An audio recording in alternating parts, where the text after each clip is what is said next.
100.1 MHz. Radio Noticias. Profesionales de radio.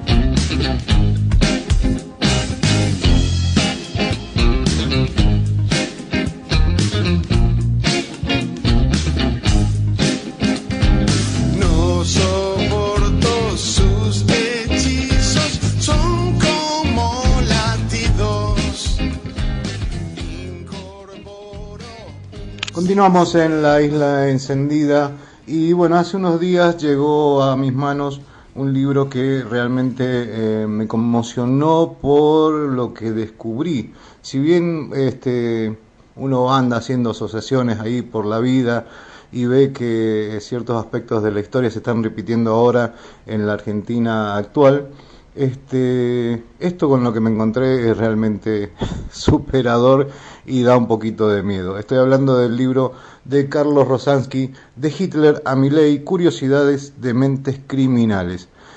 Para conocer un poco más sobre esto y profundizar sobre el libro, estamos en comunicación con Carlos Rosansky. Carlos, ¿cómo estás? Buenas noches. Hola, Alejandro, un gusto. ¿Cómo estás vos? Bien, bien. Bueno, me encontré con tu libro y realmente a medida que avanzaban las páginas no podía creer lo que estaba viendo.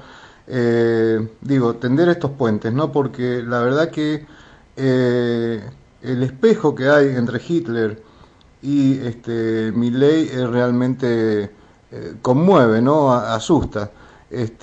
¿Cómo encaraste esta investigación? Mira, por dos lados.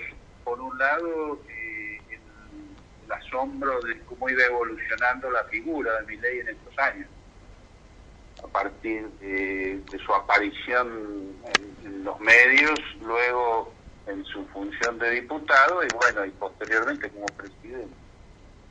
Eso me impactó muchísimo desde el comienzo, primero por el tipo de figura. En mi caso, trabajé muchos años en la justicia, todo el tiempo dejé de ejercer la profesión cuando accedí en Bariloche al cargo por concurso de juez de cámara, por lo tanto estuve 25 años ininterrumpidos, tanto en Bariloche primero como en La Plata después, juzgando, es decir, con esa actividad cotidiana de estar analizando crímenes y criminales. Esa es la realidad de mi actividad en esos años.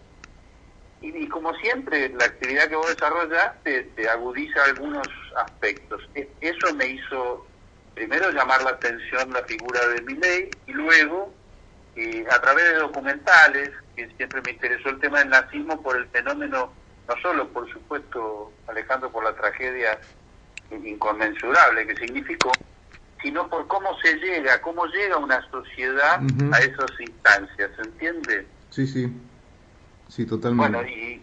Bueno, a partir de eso, en los documentales y en la investigación, empezaron a aparecer cosas, similitudes, gestos, historias, infancias, que me llamaron muchísimo la atención, y a partir de ahí fui tomando nota con una idea central, que es la de poner sobre la mesa aspectos de personalidades criminales, como es el caso de Hitler y como es el caso de Milei. Un hombre que te niega medicamentos a los enfermos es un criminal. Esto, poner el nombre que vos quieras, yo le pongo criminal. Y bueno, y mostrar algunas similitudes interesantes, por lo menos para que nos preocupemos por lo que estamos viviendo, ¿no? Claro. Bueno, y ya vamos a avanzar sobre las similitudes, algunas de ellas, porque en el libro destacás tanto las relaciones familiares, como el amor a los perros, ¿no? Y algunas cosas en el discurso, pero me interesaría ir de lleno a algo que nombraste al pasar, que es cómo llega un personaje así a ser líder de un pueblo, y en este sentido que juega mucho la propaganda. Vos hacés una comparación entre la propaganda de Hitler y la propaganda de Milei, por supuesto con casi 80 años de diferencia entre unas y otras. ¿Cuáles son las similitudes que encontrás? Mira, es un tema central. Lo primero que hay que hacer para aproximarse es entender que estamos ante una diferencia tecnológica importante, que es la evolución de aquel micrófono de Goebbels al gordo Dan mandando sus tweets y manipulando audiencias. Entonces, comprendido eso, que no es difícil, ¿no? Que aceptemos que hay una evolución muy grande, y eso lo digo para que nos permita no tomarlo literalmente, porque no estoy diciendo que es idéntico en los medios. Claro. Lo que yo sostengo, estoy absolutamente convencido, es que aquello que ha hecho el nazismo, cómo surge, tiene una relación directa con la forma de transmitir y comunicar. El nazismo con Hitler, sin la comunicación manejada por Joseph Goebbels, su ministro de propaganda, no hubiera tenido el resultado que tuvo. Ese es mi punto de vista. Exactamente, sí. Y por otro lado, la actitud, ¿no?, de ambos y de todos los personajes. Vos los denominás como runfla a los segundones de estos dos personajes, pero también la actitud ante sí mismos y ante la sociedad. Vos hablás del efecto Dunning-Kruger en ambos casos. Claro, porque sobre todo en Milei y lo que estamos viviendo, que tiene que ver con aquellas personas que se creen más inteligentes de lo que son, se creen más vivas de lo que son, y en el fondo son imbéciles con mentes desquiciadas y criminales. Vos pensás que el ejemplo que se me viene a la mente en lo cotidiano es Adorni. Claro, sí. El MAPEP. ¿Cómo? El MAPEP. Pero claro, vos si lo mirás, y ves las expresiones y las estupideces que dice, por un lado te mueve a risa realmente. En C5N le hace una burla muy bien hecha, un actor que no sé su nombre, pero en el programa de Juana Morín, que lo imita a Adorni, y realmente por momentos es gracioso, pero al mismo tiempo es trágico, es de un nivel de tragedia extraordinario, porque el hombre dice cualquier estupidez, él sabe que está diciendo una estupidez y lo hace con toda naturalidad, por eso mienten con esta facilidad. Y eso tiene una inspiración absolutamente directa en los 11 principios de Goebbels. Claro, totalmente. Bueno, en el libro ponés una de las afirmaciones para mí más contundentes. Decís que el enemigo más grande de los libertarios es el conocimiento. ¿Cómo avanzaron ambos personajes en la destrucción del conocimiento y fundamentalmente de lo que entendían como conocimiento popular, ¿no? Mira, es estrictamente a partir de la manipulación, y esa manipulación, y volvemos a la metodología de comunicación, esa manipulación en el caso del nazismo surge a partir de los principios que yo mencionaba de Goebbels, de la reiteración de la mentira que termina produciendo una verdad. O sea, te dicen tantas veces esa estupidez que es mentira, que hay un sector de la población, siempre hablemos de un sector de la población, que lo cree.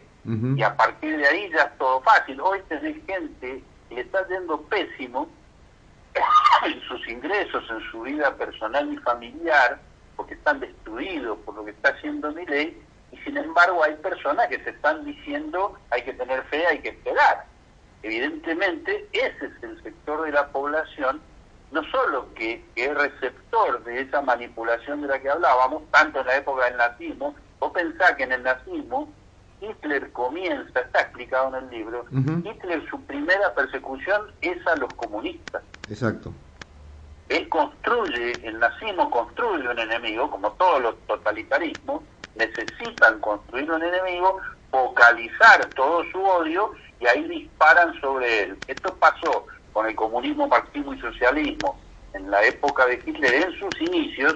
Después lo canaliza en el odio a los judíos, gitanos y homosexuales, a todos los sectores vulnerables y, bueno, a destruirlos por completo. Pero el origen es el odio al comunismo, que es el que inyecta en esa parte de la población que termina siendo borregos que van hacia donde el nazismo le diga. Hoy es válida la comparación porque la construcción del enemigo que hace Milei es similar. Si vos leés lo que dice del comunismo, Adorni el otro día decía los periodistas comunistas, para referirse a los que no pueden ir a esa conferencia de prensa, una cosa que en otro contexto vos pensás que es un sainete, una broma, ¿no? Algo real, Alejandro. Claro, sí, y en ambos casos hay una progresión del espectro, ¿no? de enemigos. Como vos bien decías, Hitler comienza con el comunismo y después abre ese abanico de odio, y Milei está en el mismo camino. Su discurso inicial era el enemigo comunista, y hoy cualquier sexualidad que no coincida con la de él es enemigo, e incluso haces un apartado para referirte al racismo de Milei, ¿no? Milei es un racista. Su supuesta intención de convertirse al judaísmo es todo verso. Es una mentira extraordinaria, porque además él, para enunciar ese deseo íntimo que tiene y que expresó llorando en el Muro de los Lamentos, se traduce en que él tiene una alianza explícita con la parte más conservadora y reaccionaria del judaísmo. Exacto. Él no va a ver no sé, en el caso de nuestro país, a Jorge Elbaum con toda su agrupación de la colectividad judía, argentino-judía, que es progresista, evidentemente. No, él va a la derecha, va fíjate qué ironía, ¿no?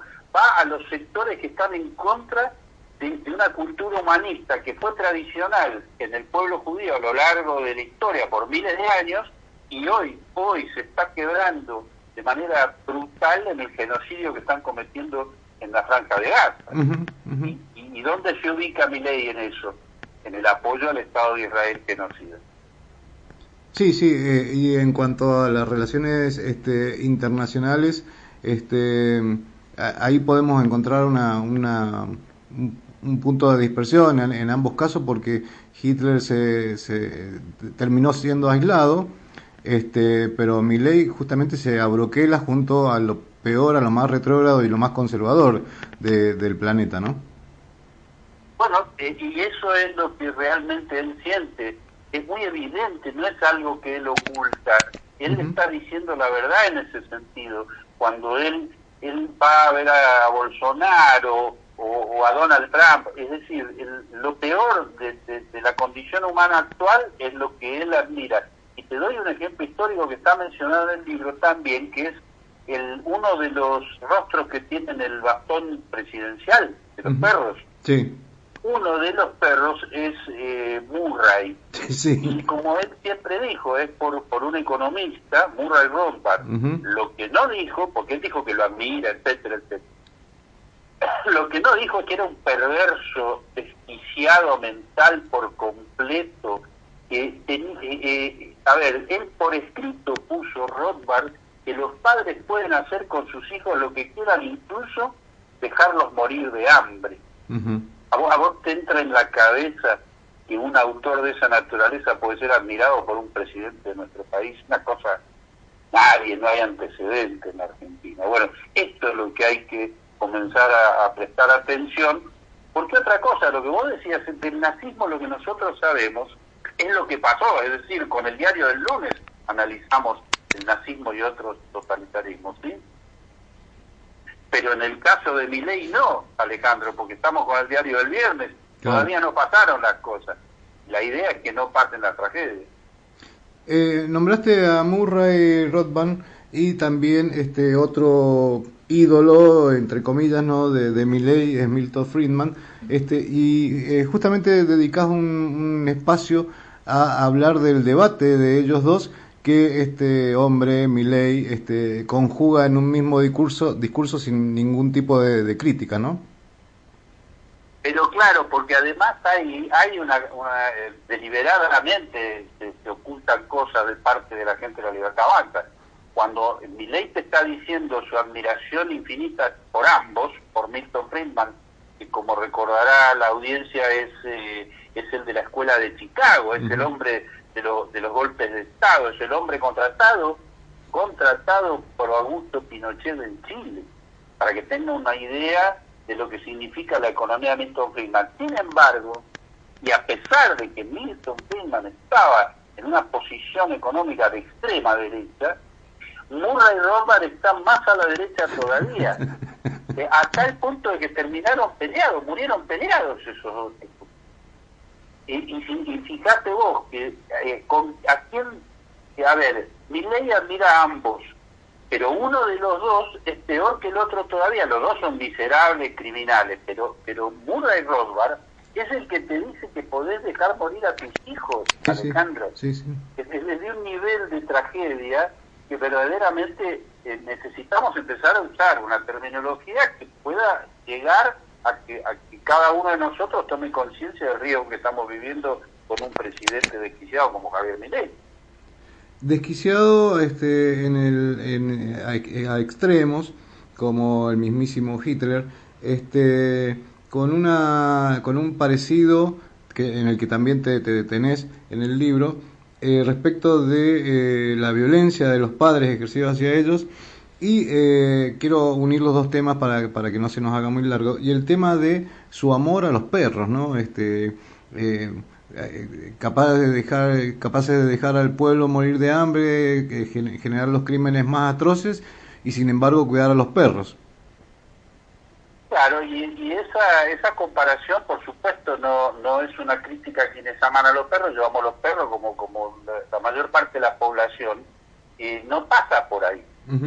Pasa por otra cosa. Pasa porque es por lo menos dejar sobre la mesa de individuos que pueden mostrar una ternura enorme hacia ciertos animales como pueden ser los perros, y ese es el caso de Hitler, que está explicado ahí, y de Milei, y al mismo tiempo negarle medicamentos a los enfermos oncológicos o negar alimentos a los hambrientos. Es ese contraste, ¿no?, que a mí me parece que también pone sobre la mesa el nivel de crueldad. Creo que si hay algo que hay que mostrar es la crueldad que tiene Milei y el peligro que esa crueldad significa cuando está gobernando un país. Crueldad que es trasladada a su runfla, como la denominas vos, ¿no? Especialmente a personajes como Petri, como Bullrich y como el resto de los que están en torno a él. Ahora hay una diputada de La Libertad Avanza que ayer traicionó claramente a su bloque, ¿no?, mandando al frente a Menem respecto de la visita a los genocidas, y acabo de escuchar en la radio la detención de un concejal de La Libertad Avanza de una de las provincias del norte por consumo y tráfico de pornografía infantil. Claro, lo que pasa, dos cosas. Respecto de la runfla más cercana, es absolutamente entendible que los únicos que pueden convivir y aceptar cargos públicos con individuos de la calaña de Javier Milei son quienes tienen un desequilibrio también muy importante. Vos pensás que una persona verdaderamente con sensibilidad no podría estar al lado de ese gobierno porque no iba a tolerar jamás que se nieguen medicamentos, para reiterar un ejemplo. Entonces, esa es la explicación por la cual, si vos analizás uno por uno quienes lo rodean, vas a encontrar lo mismo. Mondino te habla de un mercado de órganos. Venegas Lynch te habla de alambrar los océanos y de que los chicos no vayan al colegio, Alejandro, 2024, y te dice que los chicos tienen que trabajar en vez de ir al colegio. Esto es lo que no nos estamos, me parece a mí, que no hay una conciencia, por lo menos no se demuestra la reacción de quienes tienen la responsabilidad de ser dirigentes, me parece a mí. Bien. Bueno, Carlos, te agradezco un montonazo estos minutos. No sé si querés agregar algo más antes del cierre. No, solamente prestar atención, Alejandro. Nos han pasado muchas cosas y en el repaso de esa historia, muchas se podían haber evitado tomando medidas a tiempo. Esto hay que enfrentarlo a tiempo, no podemos estar pensando en elecciones de medio término o en el año 2027 mientras un enfermo no recibe medicamentos. No es aceptable eso, Alejandro. Bueno, tengamos esperanza de que va a haber una reacción adecuada, proporcional y sobre todo a tiempo. Bien, y democrática, fundamentalmente. Y democrática, por supuesto. Bien, Carlos, te agradezco un montonazo estos minutos, y bueno, espero con ansias que todos tus deseos se hagan realidad porque los comparto. Gracias, te mando un abrazo grande, Alejandro. Un abrazo, Carlos. Carlos Rosansky, autor de Hitler a Milei, Curiosidades de Mentes Criminales, un libro que la verdad te recomiendo buscarlo, léelo, porque vas a descubrir cuántos parecidos, cuántos puentes hay entre estos dos personajes. Y si llegaste, estás escuchando este programa y votaste a este individuo, a Javier Milei, al que vamos a considerar un criminal, porque como decía Carlos recién, Carlos Rosansky, si no les das remedios a una persona enferma, sos un criminal. Si por casualidad lo votaste, con más razón tenés que leerlo. De Hitler a Milei, Curiosidades de Mentes Criminales, de Carlos Alberto Rosansky. Bien, continuamos en La Isla Encendida, un poquito de música, tanda y volvemos.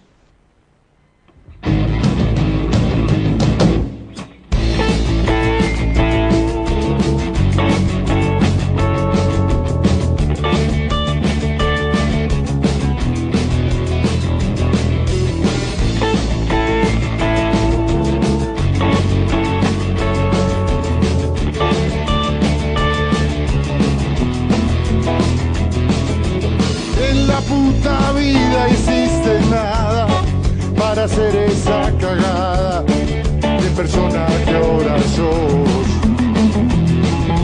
Un montón de cosas heredadas que no sirven para nada y te crees que sos mejor. Como si tuvieras un signo en la sangre, como si tuvieras ganado la piel. Como si supieras lo que es tener hambre, lo que es no tener. Vos tenés las tierras de un abuelo que regó con sangre el suelo de los indios que mató. Vos tenés la guita de tu viejo que pagando malos sueldos a estos negros explotó. Como si tuvieras un signo en la sangre, como si tuvieras ganado la piel,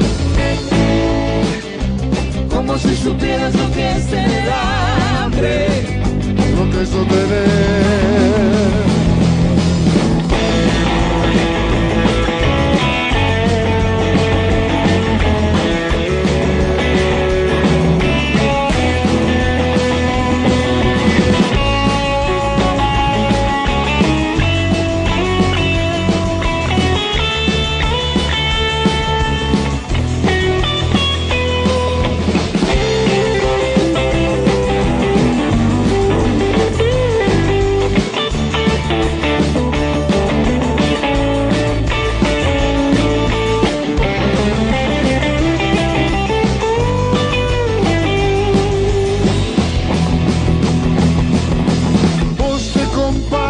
Con los de abajo y te crees que sos un capo con trabajo y profesión.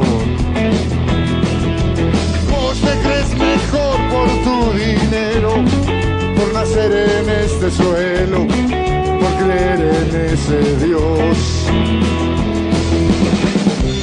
Como si tuvieras un signo en la sangre, como si tuvieras ganado la piel, como si supieras lo que es tener hambre, lo que es no tener.